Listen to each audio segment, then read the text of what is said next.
Hello students, good morning. हम जो पाठ डिस्कस कर रहे हैं उसका नाम है जैव प्रक्रम। तो आपको पता है उस जैव प्रक्रम पाठ में हम लोग पौधों में पोषण के बारे में पढ़ चुके हैं। हमारा पहला भाग है पोषण ही है। तो पोषण भोजन का वह प्रकार है जिससे अपने आप को आदमी, जो भी इंसान है, जो भी सजीव चीज़ है, वो जीवित रखने के लिए जिस प्रकार भोजन ग्रहण करता है उस ग्रहण करने की विधि को, यानी कि जो भी पोषक तत्व हैं उनको पोषण कहा जाता है। अब हम बात करेंगे अमीबा में पोषण की। अमीबा क्या है, पहले तो ये जानिए कि अमीबा एक कोशिकीय जीव है जो प्रोटिस्टा जगत से संबंध रखता है। प्रोटिस्टा आपने 9वीं क्लास में पढ़े हैं कि जितने भी सजीव हैं उनको हम 5 जगत में बांटते हैं, तो उसमें प्रोटिस्टा एक जगत था। तो प्रोटिस्टा जगत में एक कोशिकीय जीव होता है जो अमीबा कहलाता है, यानी कि अमीबा जो है वो प्रोटिस्टा जगत से संबंध रखता है। तो अमीबा की सतह पर उंगली जैसे प्रवर्ध होते हैं जिनकी सहायता से वो भोजन ग्रहण करता है। यह उंगली जैसे प्रवर्ध भोजन के कणों को घेर कर खाद्य रिक्तिका बनाते हैं। ये मैंने आगे चित्र बनाया हुआ है, देखिए। जैसे ये था, ये अमीबा है और इसके पास ये खाद्य कण है। ये अमीबा का केंद्रक है, एक कोशिकीय जीव है। ये जो निकले हुए हैं ना, ये हिस्से जो है ये उंगली जैसे प्रवर्ध है, ठीक है। तो ये उंगली जैसे प्रवर्ध जो हैं वो भोजन के कणों को घेर लेते हैं और घेरने के बाद एक खाद्य रिक्तिका का निर्माण करते हैं, जो मैंने यहाँ बनाई हुई है। ये खाद्य रिक्तिका का निर्माण हो गया, ठीक है। खाद्य कण को रिक्तिका के अंदर जटिल पदार्थों का अपघटन करके सरल पदार्थों में किया जाता है। मतलब जो एक खाद्य कण है, ये जब अमीबा के शरीर में, अमीबा की कोशिका के अंदर चला जाता है तो इस भोजन के जो जटिल पदार्थ हैं उनको सरल पदार्थ में तोड़ दिया जाता है। ये लिख रखा, अपघटित खाद्य कण। जो ये खाद्य कण आया था ना, उसको सरल भागों में, जटिल जो कण थे उसके जटिल उसमें अणु थे, उनको हमने सरल कणों में तोड़ दिया है, सरल पदार्थों में अपघटित कर दिया है। अपघटन के पश्चात जो खाद्य कण है वो कोशिका के द्रव्य में विसरित हो जाते हैं। ये भी आपने पढ़ा था, हमने 9वीं क्लास में एक पाठ पढ़ा था कि कोशिका जीवन की मूलभूत इकाई, उसमें कोशिका द्रव्य क्या होता है। तो केंद्रक के बाहर जो एक तरल पदार्थ होता है उसको कोशिका द्रव्य कहते हैं। तो जो ये खाद्य कण था, भोजन का जो कण था, ये अपघटित होने के पश्चात क्या होता है, कोशिका द्रव्य में घुल जाता है, विसरित हो जाता है। और बचा हुआ जो भोजन है, अपच खाद्य पदार्थ, जो बिना पचता नहीं है, बिना पचा हुआ जो खाद्य पदार्थ है वो कोशिका की सतह की तरफ गति करता है और कोशिका से बाहर निष्कासित कर दिया जाता है। मान लीजिए इनमें अगर कोई ये होगा कि बिना पचा हुआ भोजन होगा ना, तो वो बिना पचा हुआ भोजन क्या करेगा, इसी प्रकार कोशिका की सतह की तरफ मूव करेगा और जैसे वो खाद्य रिक्तिका बननी थी ऐसे ही खाद्य रिक्तिका के रूप में उसको बाहर छोड़ दिया जाता है। देखिए, अब हमारा जो अगला टॉपिक है, जो इस पोषण भाग का मुख्य टॉपिक है, मानव में पोषण, ठीक है। तो मानव में पोषण के 5 मुख्य चरण हैं। मतलब मानव जो भोजन प्राप्त करता है उसके अंदर जो मुख्य रूप से पोषक तत्व होते हैं वो शरीर में किस प्रकार उनका पाचन होता है भोजन का और किस प्रकार वो काम आते हैं उसके बारे में है। तो सबसे पहले जो मानव में जो पोषण है, मानव जो अपना भोजन ग्रहण करता है उसके 5 चरण होते हैं। तो 5 चरण कौन से होंगे? अंतःग्रहण। अंतःग्रहण का मतलब ये है कि भोजन को सिर्फ शरीर के अंदर लेने की प्रक्रिया अंतःग्रहण कहलाती है, ठीक है। अंतःग्रहण का चरण, जो आपको पता है कि शरीर के अंदर हम भोजन को कैसे लेते हैं, मुंह से लेते हैं, तो यह चरण मुख द्वारा किया जाता है। पाचन दूसरा जो प्रोसेस होगा, जो भोजन जब शरीर के अंदर चला जाता है तो वह क्या होता है, उसके साथ उसका पचता है वो भोजन, यानी कि पाचन की क्रिया होती है। तो वह क्रिया जिसमें बड़े जटिल अघुलनशील अणुओं को, बड़े अणु हैं भोजन के, जटिल है उनका स्ट्रक्चर, उनकी संरचना काफ़ी जटिल होगी और अघुलनशील होंगे, वो हमारे रक्त में नहीं घुलते हैं। अघुलनशील अणुओं को छोटे सरल और घुलनशील अणुओं में तोड़ दिया जाता है, ठीक है। इस प्रक्रिया को क्या कहा जाता है? पाचन कहा जाता है। और पाचन की प्रक्रिया जो है वो, आप एक चीज़ ध्यान रखिए कि हमारे मुंह से ही शुरू हो जाती है, ये हमने आगे लिख रखा है। तीसरा है अवशोषण। पचे हुए भोजन को जो छोटी आंत में जब भोजन पच चुका होता है, भोजन का पाचन मुंह से शुरू होता है और छोटी आंत में ख़त्म हो जाता है। छोटी आंत में जो भोजन पच चुका होता है उसका क्या किया जाता है, वो कोशिकाओं के द्वारा अवशोषित कर लिया जाता है और शरीर के प्रत्येक भाग तक पहुंचाया जाता है। रक्त में घुलकर शरीर के हर भाग तक ये जो पचा हुआ भोजन है वो पहुंचता है, ठीक है। आत्मसात करना। आत्मसात का मतलब ये है कि देखिए, जितने भी पोषक तत्व हैं, जैसे दालों में आपको पता है प्रोटीन्स होते हैं, ठीक है। तो प्रोटीन जो है वो अमीनो अम्ल से मिलकर बना है। जो दालों का प्रोटीन है वो हमारे शरीर के अंदर जो प्रोटीन है उसके काम का नहीं है, उसके अंदर के जो अमीनो अम्ल हैं, अमीनो एसिड्स बोलते हैं इनको, अमीनो अम्ल हैं वो हमारे काम के हैं। और इसलिए क्या किया जाता है कि पाचन में तो जो दाल के अंदर का प्रोटीन था वो अमीनो अम्ल में टूटेगा, और वो अमीनो अम्ल मिलके हमारे शरीर के लिए लाभदायक प्रोटीन बनाएंगे। दाल जो प्रोटीन थी वो सिर्फ हमें अमीनो अम्ल प्रोवाइड करवाती है, अमीनो अम्ल देती है, उन अमीनो अम्ल से हम हमारी ज़रूरत का प्रोटीन बनाते हैं।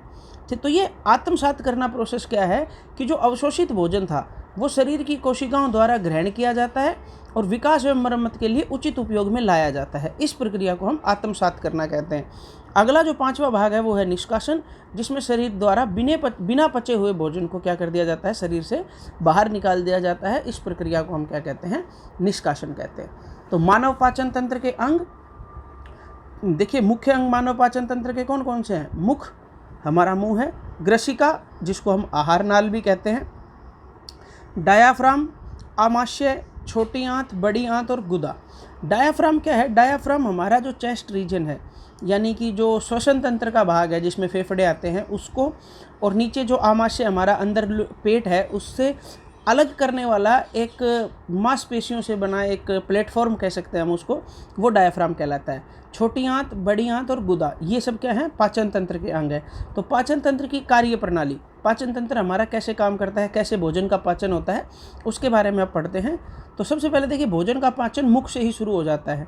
कैसे हो जाता है मुख से शुरू?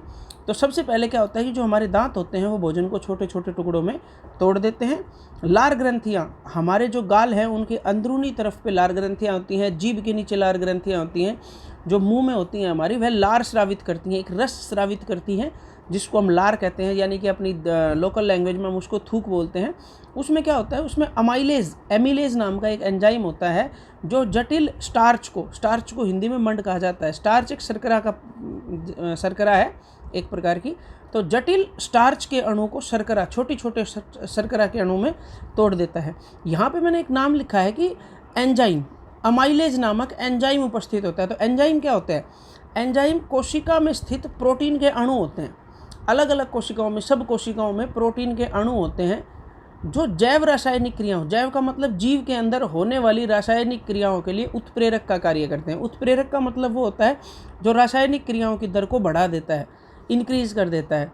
जैसे अगर मान लीजिए ये है कि जो हम भोजन खाते हैं वो वैसे तो इतना जटिल होता है, उसमें आणविक संरचना उनकी इतनी जटिल होती है कि अगर वो एंजाइम्स हमारे शरीर में नहीं होंगे तो वो करीब 20 से 30 साल लग सकते हैं एक बार खाए हुए भोजन को पचाने के लिए। लेकिन जो उत्प्रेरक है, एंजाइम्स हैं, वो क्या करते हैं, वो उनको 3 से 4 घंटे में, 5 घंटे में भोजन को पचा देते हैं। तो यानी कि क्या किया, भोजन का पाचन भी तो एक जैव रासायनिक अभिक्रिया है।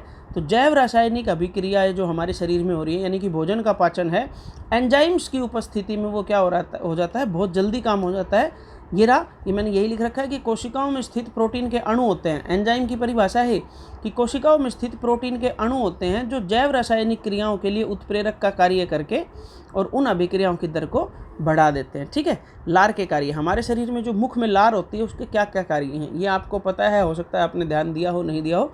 कि सबसे पहले लार का मुख्य काम है कि वो भोजन को मुलायम बनाती है, दांतों को साफ रखती है। लार में उपस्थित लाइसोसोम होता है। लाइसोसोम आपने 9वीं क्लास में पढ़ा है, कोशिका अंगक है एक, जिसको हम आत्मघाती थैली भी कहते हैं।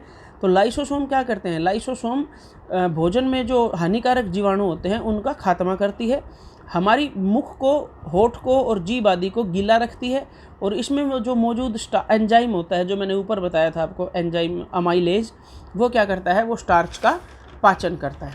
ठीक है, अब इससे आगे है जीभ के क्या कार्य हैं। तो जीभ, सबसे पहले जीभ का कार्य आपको पता है कि जीभ बोलने में सहायक है, स्वाद का पता लगाती है। लेकिन इसके साथ साथ जीभ के एक कार्य की तरफ हम जो ध्यान नहीं दे पाते हैं वो ये है कि जो हमारी लार ग्रंथियों से लार निकलती है वो क्या करती है, जीभ उस लार को भोजन के साथ मिलाने में, अच्छे तरीके से मिक्स होने में सहायक होती है। जीभ की सहायता से ही लार जो है भोजन के साथ अच्छी तरीके से मिल पाती है और भोजन क्या होता है, मुलायम हो जाता है। क्योंकि जो पाचन तंत्र के अंदरूनी अंग हैं, जैसे ये मुख है, मुख के बाद जो ग्रसिका है, आमाशय है, छोटी आंत, बड़ी आंत, ये बहुत मुलायम अंग होते हैं। तो इसके लिए भोजन का मुलायम होना आवश्यक होता है। ये हमारा पाचन तंत्र का डायग्राम है, चित्र है। ये मुख है, ये ग्रसिका आहार नाल हो गया, ये आमाशय पेट हो गया। इसके साथ साथ जो है ये जो है अत्यधिक कुंडलित भाग, जो अत्यधिक मुड़ा हुआ है, उसको हम छोटी आंत कहते हैं। ये जो भाग है ये बड़ी आंत है, और ये लास्ट में क्या होता है, बिना पचा हुआ भोजन जो है वो निकाल दिया जाता है शरीर से बाहर, उसको हम क्या कहते हैं, गुदा द्वार कहते हैं। तो सबसे पहले मानव में पाचन के विभिन्न चरण पढ़ते हैं। मानव में पाचन के जो विभिन्न चरण हैं, सबसे पहले देखिए मुख का हम पढ़ चुके हैं कि मुख में क्या होता है। तो देखिए ये चीज़ हम पढ़ चुके हैं कि मुंह में हमारे में क्या होता है कि मुंह में सबसे पहले जो दांत होते हैं वो भोजन को छोटे छोटे अणुओं में, छोटे छोटे कणों में, छोटे छोटे पदार्थों में तोड़ देते हैं। उसके बाद जो लार होती है हमारी, वो भोजन को मुलायम बनाती है और उसमें जो अमाइलेज एंजाइम होता है वो स्टार्च का पाचन करता है। तो मुख से होते हुए जो भोजन है वो हमारी ग्रसिका में जाता है। ग्रसिका को आहार नाल भी कहते हैं। ये जो हिस्सा है, ये हिस्सा, इसको ग्रसिका कहा जाता है, आहार नाल। इसमें क्या होता है, इसमें संपीड़न और विरलन, मतलब कॉन्ट्रैक्शन और रिलैक्सेशन, ये गतियाँ होती हैं जिसकी वजह से भोजन नीचे की तरफ गति करता रहता है। तो ये मैंने लिख रखा है कि ग्रसिका में संपीड़न और विरलन की गतियाँ होती हैं जिससे भोजन जो है वो आमाशय तक पहुंचता है। आमाशय क्या है, आमाशय एक जे आकार का, इंग्लिश का रफ सा जे हम ऐसे ही बनाते हैं ना, तो जे आकार का अंग होता है हमारे पाचन तंत्र का, जिसकी भीतरी दीवारों पर 3 ग्रंथियाँ होती हैं। देखिए ग्रंथियाँ हमारे शरीर में वो भाग होती हैं जिनसे विभिन्न प्रकार के रस, विभिन्न प्रकार के तरल पदार्थ स्रावित होते रहते हैं और वो हमारे जीवन को सुचारू रूप से चलाने में सहायक होते हैं। तो जिनसे जो आमाशय की जो भीतरी दीवारों पर 3 ग्रंथियाँ होती हैं उनसे भी एक तरल पदार्थ निकलेगा जिससे हम जठर रस कहते हैं। ठीक है, तो जठर रस में मुख्य रूप से 3 पदार्थ होते हैं, होते बहुत सारे हैं लेकिन मुख्य रूप से 3 ही होते हैं। पहला हाइड्रोक्लोरिक अम्ल, जो आमाशय के वातावरण को, मतलब पेट के अंदरूनी वातावरण को क्या करता है, अम्लीय बनाता है। अम्लीय बनाने का क्या कारण है, वो है कि इसमें जो दूसरा पदार्थ होता है जठर रस में, वो पेप्सिन एंजाइम होता है। पेप्सिन एंजाइम प्रोटीन का डाइजेशन करता है, प्रोटीन का पाचन करता है, लेकिन ये तभी करेगा जब उसको अम्लीय माध्यम मिलेगा। तो हाइड्रोक्लोरिक अम्ल क्या करता है, आमाशय के माध्यम को अम्लीय बनाता है, वातावरण को अम्लीय बनाता है ताकि पेप्सिन एंजाइम अपना कार्य ढंग से कर सके। और तीसरा चीज़ है श्लेष्मा। श्लेष्मा क्या होती है, जिसको इंग्लिश में म्यूकस भी कहते हैं, वो आमाशय की भीतरी दीवारों की अम्ल से रक्षा करता है, क्योंकि अम्ल जो होता है ना वो बहुत हानिकारक होता है। जैसे मान लीजिए अगर हम ये कहें कि हम पेट के अंदर से उस अम्ल को निकाल कर, आपने पीएच के बारे में पढ़ा है, पीएच जितना कम होगा उतना ही अम्लीय वातावरण ज़्यादा होगा। तो जो हाइड्रोक्लोरिक अम्ल है वहाँ का जो पीएच है वो 1 से 2 के बीच में होता है, इतना ज़्यादा अम्लीय वातावरण होता है। तो अगर वहाँ का अम्ल हम निकाल के अपनी स्किन पे डालते हैं तो स्किन तुरंत ख़राब हो जाएगी, जल जाएगी। तो आमाशय की भीतरी दीवारों की जो रक्षा करता है वो श्लेष्मा कहलाता है, उस अम्ल से। आमाशय के बाद क्या होता है, आमाशय के बाद हमारे पाचन तंत्र का सबसे महत्वपूर्ण भाग आता है छोटी आंत। छोटी आंत वैसे देखिए लंबाई में सबसे लंबी होती है, लगभग 6.5 मीटर की होती है, मैंने इधर इस वाले पेज पे बताया हुआ है। लेकिन फिर भी इसको छोटी आंत इसलिए कहा जाता है क्योंकि यह पतली होती है, इसका जो चौड़ाई है, मोटाई जिसको हम कह सकते हैं, वो कम होती है। बड़ी आंत की मोटाई ज़्यादा होती है, इसकी लंबाई कम होती है। तो मोटाई की वजह से, मोटाई कम होने की वजह से जो आंत है उसको छोटी आंत, या मोटाई ज़्यादा होगी तो उसको बड़ी आंत कहा जाता है। लंबाई के साथ इस छोटी और बड़े शब्द का कोई मतलब संबंध नहीं है। तो छोटी आंत को क्षुद्रांत्र भी कहा जाता है। तो आंशिक रूप से पचा हुआ भोजन, जो हमारे आमाशय में प्रोटीन का जो पाचन हो चुका है थोड़ा बहुत, वो आंशिक रूप से, पूर्णतः पचा हुआ भोजन नहीं है, वो आमाशय से छोटी आंत में पहुंचता है। तो भोजन का पूर्ण रूप से पाचन छोटी आंत में ही होता है। छोटी आंत की लंबाई लगभग 6.5 मीटर होती है, जो अत्यधिक कुंडलित होती है, अत्यधिक मुड़ी हुई होती है, जैसे स्प्रिंग होती है ना, ऐसे ही अत्यधिक कुंडलित होती है। छोटी आंत में 2 ग्रंथियों का श्रावण रस प्राप्त होता है। ये जो छोटी आंत है हमारी, ये वाली, इसमें देखिए एक तो ये है, ये यकृत, जिसको आप इंग्लिश में लीवर कहते हैं। लीवर से एक रस आता है जिसको हम पित्त रस कहते हैं, आगे आपको समझ में आ जाएगा। और एक अग्नाशय भाग है, ये अग्नाशय पत्ती जैसे आकार का होता है, अग्नाशय, इसका भी रस, और ये 2 ग्रंथियाँ हैं, यकृत और ये अग्नाशय, इनका रस जो है वो छोटी आंत में आता है। छोटी आंत में आ रहा है, मैंने हरे रंग से थोड़ी सी नलियाँ दिखाई हुई हैं, इनका रस आता है। तो यकृत, सबसे पहले यकृत से पित्तरस का श्रावण होता है। यकृत जो है लीवर, वो पित्तरस यानी कि जो लिक्विड, जो तरल पदार्थ यकृत सीक्रेट करता है, छोड़ता है हमारी छोटी आंत में, उसको हम पित्तरस कहते हैं। और पित्तरस के 2 मुख्य कार्य हैं, ये इंपॉर्टेंट है, ये आपको याद रखना है। पेपर में डायरेक्ट क्वेश्चन आ जाता है कि पित्तरस के मुख्य कार्य बताइए। तो पित्तरस के 2 मुख्य कार्य हैं कि क्या होता है, हमने अभी अभी पढ़ा कि अम्ल में तो जो भोजन है वो सॉरी जो आमाशय में भोजन है वो अम्लीय वातावरण में पचता है, क्योंकि पेप्सिन एंजाइम अम्लीय वातावरण में काम करता है, लेकिन छोटी आंत को क्षारीय वातावरण चाहिए, क्षारीय माध्यम चाहिए। तो सबसे पहला जो पित्तरस का कार्य क्या है कि वो आमाशय से आने वाले अम्लीय भोजन को क्षारीय बनाता है, क्षारीय प्रकृति में क्षारीय माध्यम में परिवर्तित कर देता है। और दूसरा जो है वो है कि भोजन में मौजूद जो वसा होती है, वसा का पाचन शुरू ही छोटी आंत से होता है। देखिए हमारे भोजन के 3 मुख्य भाग हैं, शर्करा, प्रोटीन और वसा। शर्करा का पाचन हमारा मुख से ही शुरू हो जाता है अमाइलेज एंजाइम के द्वारा। प्रोटीन का पाचन आमाशय पेट में शुरू होता है पेप्सिन एंजाइम के द्वारा। अभी तक वसा का पाचन शुरू भी नहीं हुआ है। तो वसा का पाचन जो है वो किससे शुरू होगा, वो छोटी आंत में ही शुरू होगा। भोजन में मौजूद वसा की बड़ी टुकड़ों को छोटी छोटी गोलिकाओं में बदल देता है, और इस प्रक्रिया को वसा का इमल्सीकरण कहते हैं। तो वसा का इमल्सीकरण कौन कर रहा है, यकृत से जो स्रावित पित्तरस होता है वो कर रहा है। अग्नाशय, अग्नाशय से आने वाले रस को अग्नाशिक रस कहते हैं, मैंने आगे लिख रखा होगा। और इसमें जो एंजाइम होते हैं अग्नाशय से आने वाले रस में, वो क्षारीय माध्यम में काम करते हैं, क्षारीय माध्यम में उचित रूप से कार्य कर पाते हैं। इसीलिए पित्तरस क्या करता है, छोटी आंत के वातावरण को क्षारीय बना देता है। अग्नाशिक रस में ट्रिप्सिन एंजाइम होता है। इसमें 3 एंजाइम होते हैं, तीनों इंपॉर्टेंट है, क्योंकि ये भी आपका बोर्ड का प्रश्न बनता है कि हमारे शरीर में पाचक एंजाइमों का क्या महत्व है। तो ये पाचक एंजाइम है तीनों। ट्रिप्सिन एंजाइम प्रोटीन का पाचन करेगा, लाइपेज एंजाइम इमल्सीकृत वसा का पाचन करेगा। इमल्सीकरण किसने किया, पित्तरस ने किया। और अग्नाशिक अमाइलेज एंजाइम शर्करा का पाचन करती है।